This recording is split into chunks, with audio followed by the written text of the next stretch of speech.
की जंगलात सायकल चालवणं हा एक अनुभव कसा होता, त्याबद्दल काय सांगा? एरवी मी जंगलात जात असताना पटकन लक्षात येतं काहीतरी जनावर आहे आणि थोडं बघितलं तर पलीकडे झाडाच्या मागणं बिबट्या लक्षात आला. तुम्ही अनेक मोठे प्रवास केलेले आहेत, जसं पुणे टू गोवा केलेला आहे किंवा इतरही बरेच मोठमोठे प्रवास केले आणि तुम्ही स्वतःही आता बरेच टूर ऑर्गनाईज करता. सायकलिंगचं एक वेळ असं होतं की माझं की वेगळ्या ठिकाणी जाता यावं.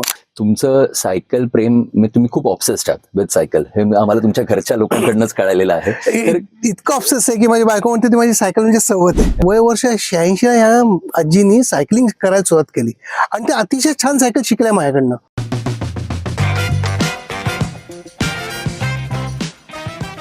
आम्ही सायकल प्रेमी. नमस्कार, मी निखिल बल्लाळ.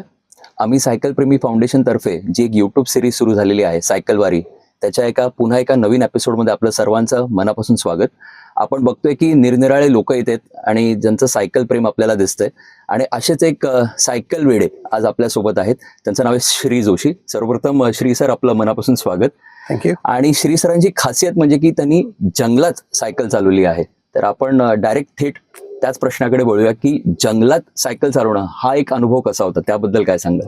आमचं एक सायकल एक्सपिडिशन सुरू होतं आणि आम्ही पुण्यातनं निघालो होतो आणि बेळगावच्या इथनं पुढे जोग फॉल्सकडे चाललेलो होतो. रस्त्यात एक जंगल लागतं. सो जंगलात नॉर्मल रस्त्याने जायचं सोडून मला जंगलाची आवड आहे म्हणून मी जंगलाच्या आडवाटेने सायकल आत घातली आणि थोडंसं एक्सप्लोअर करूया म्हटलं कसं वाटतं जंगल. कारण मी एरवी वाईल्ड लाईफ फोटोग्राफर आहे, जंगलात जात असतो, तर सायकलनी कसं वाटेल.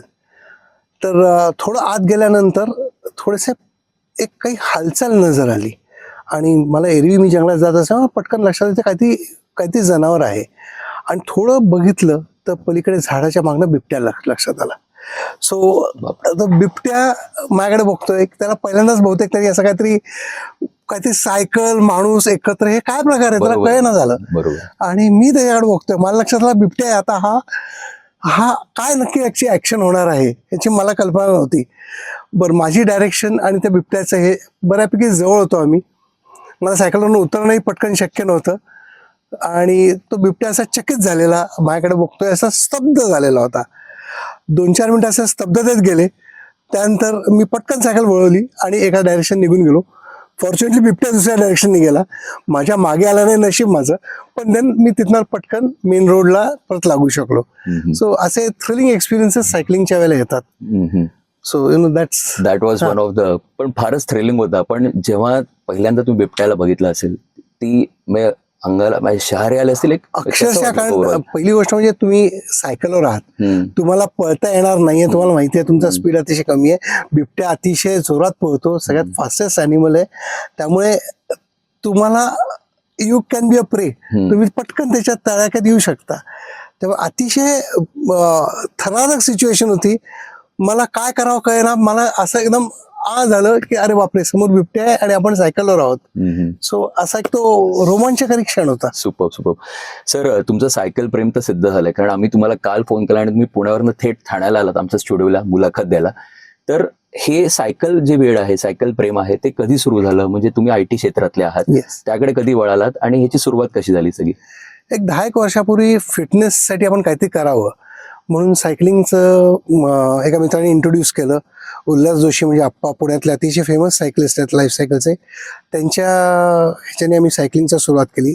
दर आठवड्याला मी सायकलिंग करायचो आणि सुरुवातीला 10 किलोमीटर वगैरे गेले की खूप ग्रेट वाटायचं की आपलं वजन काय, आपण सायकलवर बसतो कसे, पण लोक आपल्याला बघून हसतात का काय. पण तरी 10 किलोमीटर सुरुवात झाली, नंतर ते वाढत गेलं आणि ओव्हरऑल मग दिवसातनं 100 किलोमीटर, त्याच्यामुळे 200 किलोमीटर पर्यंत मी आता अचीव केलेलं आहे. सो दिवसातनं 200 किलोमीटर मी इझिली पूर्ण करू शकतो. तुम्ही अनेक मोठे प्रवास केलेले आहेत, जसं पुणे टू गोवा केलेला आहे किंवा इतरही बरेच मोठमोठे प्रवास केले आणि तुम्ही स्वतःही आता बऱ्याच टूर ऑर्गनाईज करता. तर जेव्हा हा प्रवास होत असतो तेव्हा निरनिराळे लोक भेटत असतील, तेव्हा तिकडचा एक काही अनुभव काय आम्हाला शेअर करू शकाल का? पहिली गोष्ट म्हणजे सायकलिंगमुळे काय होतं की मी आता IT क्षेत्रातलं होतो, त्यामुळे IT क्षेत्रापुरतंच माझं विश्व मर्यादित होतं.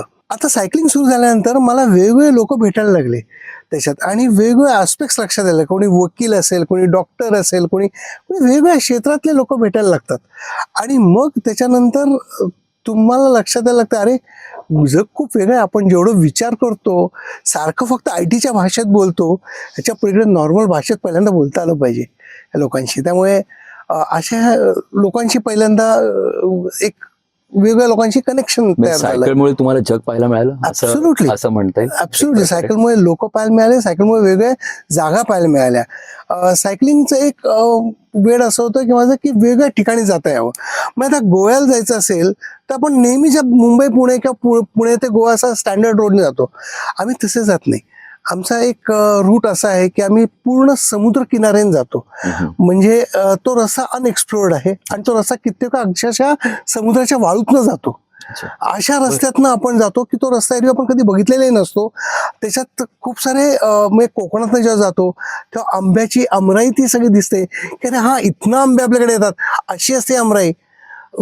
शेतकरी भेटले रस्त्यात, त्या शेतकऱ्यांशी बोलताना इतकं छान वाटतं. ते असे येऊन छानपैकी तुमच्याशी बोलतात आणि तुमच्याशी वेगळा अनुभव त्यांचा शेअर होतात.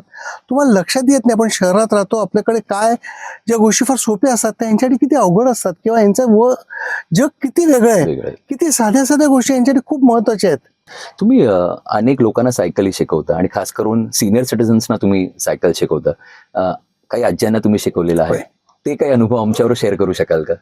मी पुण्यात सहकारनगरला राहतो. तिथे मी एक सहकारनगर सायकलिंग ग्रुप म्हणून तयार केला होता. खास करून लॉकडाऊनमध्ये जे लोक असेच बसले होते त्यानंतर आम्ही हे सायकलिंग सुरू केलं. तर बेसिकली मी तिथल्या लोकांना गोळा केला आणि त्यांना सायकलिंग शिकवायला सुरुवात केलं. खास करून ज्या वयस्कर बायका होत्या ज्यांनी सायकलिंग लहानपणी केलं होतं पण सगळं सोडून दिलं होतं, अशा कित्येक बायका तिथे हे झाल्या. वयवर्ष 50, 60, 70 अशा वेगवेगळ्या वयोगटाच्या बायका होत्या. मग त्यांनी खूप वर्षांनी पहिल्यांदा सायकल हातात घेतली होती. मग त्यांना हळूहळू सायकल कशी चालवायची त्याचं एक शास्त्रशुद्ध ज्ञान त्यांना मी द्यायला सुरुवात केलं. हे ज्ञान खूप वेगळं असतं. म्हणजे आपण सायकल चालवतो नॉर्मली त्याच्यापेक्षा जरा वेगळ्या टेक्निकली जर ती चालवली तर आपल्याला तेवढा त्रास होत नाही, आपण स्वतःला सेफ ठेवू शकतो. त्याने सगळ्या गोष्टींची माहिती दिली आणि ह्या कित्येक आजी ज्या 70 आणि 80 वयाच्या आहेत त्या खास करून खूप ह्याच्यात इंटरेस्टिंग झाल्या. आता एक आजी होती खास करून at the age of 86 she was cycling. तिची मुलगी was in army and she was posted in Kargil that time. So तिला तिच्या मुलीला दाखवायचं होतं की बघ तू काहीतरी ग्रेट करते असं मी काहीतरी करू शकते.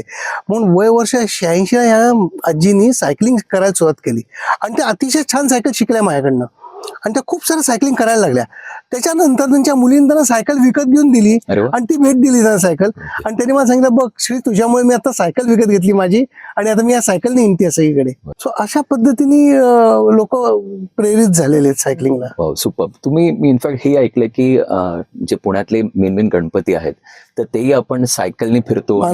मानाचे गणपती तर ते अनुभव काय आहे, तो एक कसा असतो एक्सपिरियन्स? ओके. सो आता जवळपास एक 70-80 लोक माझ्याकडनं ह्या सायकल ग्रुपमध्ये जोडले गेलेले होते. म्हणलं वयवर्ष 7 ते 70, 80 असे हे लोकांचे वयोगट होते. तर त्या सगळ्यांना सायकलिंग करायचं आहे तर काही जणांचं स्पीड कमी असेल जास्त असेल, मग आता कसं न्यायचं आहे ना एकत्र, कसं बाहेर काढायचं. तर विचार केला की चला गणपती समोर आहे तर पुण्यातले 5 मानाचे गणपती आहेत जे आपण एरवी चालत जाऊन बघतो, रात्रीचे बघतो. पण आपण जर सायकलने गेलो सकाळी लवकर तर आपल्या सायकलवरनं जाता येईल या 5 गणपतींना बघायला. म्हणून मी सगळ्यांना सकाळी लवकर तयार केलं आणि सकाळी लवकर आम्ही सायकलवर जवळपास 70 लोक सायकलिंगनी सगळ्या गणपतींना भेट द्यायला सुरुवात केली. सो सायकलने जाऊन साधारणपणे 15 किलोमीटर आम्ही या सायकलचा प्रवास केला आणि ते इतकं एक्साइटिंग राहिलं की कोणाला लक्षातच आलं नाही की आपण 15 किलोमीटर सायकलिंग केली आहे. कारण प्रत्येक गणपती बघायचा, त्याचा आनंद घ्यायचा, पुढचा गणपती बघायचा, मग ते छोटी छोटी डिस्टन्स असायची. पण त्याच्यामुळे लोकांना खूप आनंद झाला की यस मला 15 किलोमीटर सायकलिंग करता येतं. ज्या लोकांनी कधी सायकलिंग केलेलं नाहीये त्यांना हे अतिशय मोठी गोष्ट होती आणि त्या निमित्ताने मानाचे गणपती पण त्यांनी बघितले. सो हे अतिशय छान हे होतं. आम्ही त्यावेळेला प्रत्येकाच्या सायकलला एक झेंडा लावलेला होता, भगवा झेंडा, आणि त्याच्यामुळे मी आयडेंटिफाय करू शकायचो की हा हे आपल्या ग्रुपमधले लोक. तुमचं सायकल प्रेम तुम्ही खूप ऑब्सेस्ड आहात विथ सायकल, हे आम्हाला तुमच्या घरच्या लोकांकडूनच कळालेलं आहे. तर इतकं ऑब्सेस आहे की माझी बायको म्हणते ती माझी सायकल म्हणजे सवत आहे. तो माझ्या घरात माझ्या 2 सायकली आहेत तर त्या 2 सवती आहेत माझ्या बायकोच्या, असं ते. पण सवत माझी लाडकी. पण तुमच्या सायकलची किती काळजी घेता तुम्ही, कशी काळजी घेता? ओके. सो एक अतिशय गंमतशीर गोष्ट आहे की मी सायकलवरनं जेव्हा राईड करून येतो, प्रत्येक वेळा सायकल घेऊन घरी घेऊन येतो आणि आंघोळी जाताना मी सायकलला बरोबर घेऊन जातो. आधी सायकलला आंघोळ घालतो, मग स्वतः आंघोळ करतो. बापरे. मग ती सायकल स्वच्छ झाली की मग त्यानंतर ती सायकल ठेवायची आणि स्वतःला स्वच्छ करायचं. सो प्रत्येक वेळा ही सायकल अशा पद्धतीने स्वच्छ केली जाते. मी स्वतः ते मेंटेन करतो. मी स्वतः त्याच्यातलं सायकलिंग सर्व्हिसिंग शिकलेलं आहे.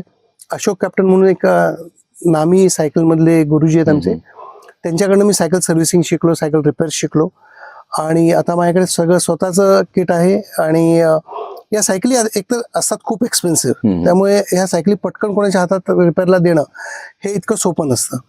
त्याच्यामुळे ह्या सायकलचे सर्व्हिसिंग वगैरे सगळं मी स्वतः करतो आणि त्या सगळ्या पूर्णपणे अपकीप मीच करतो त्याचं. अच्छा, आता किती सायकली आहेत तुमच्याकडे? आता माझ्याकडे टोटल घरात 4 सायकली आहेत. माझ्या 2, माझ्या बायकोची एक आणि मुलाची एक. अच्छा, असे सगळे 4 एकत्र बाहेर पडता कधी? हो, अगदी सायकल अवश्य. करायला? आमचं म्हणजे आता तर असं झालंय की रुटीन ठरलेलं आहे की एव्हरी संडे जायचंच, एवढे किलोमीटर करायचेच वगैरे असं काही? येस. सो एव्हरी संडेला आमचं एक राईड असते की जिथे मी वेगवेगळ्या लोकांना आमंत्रित करतो की तुम्ही सायकलिंग करत नसाल तर या.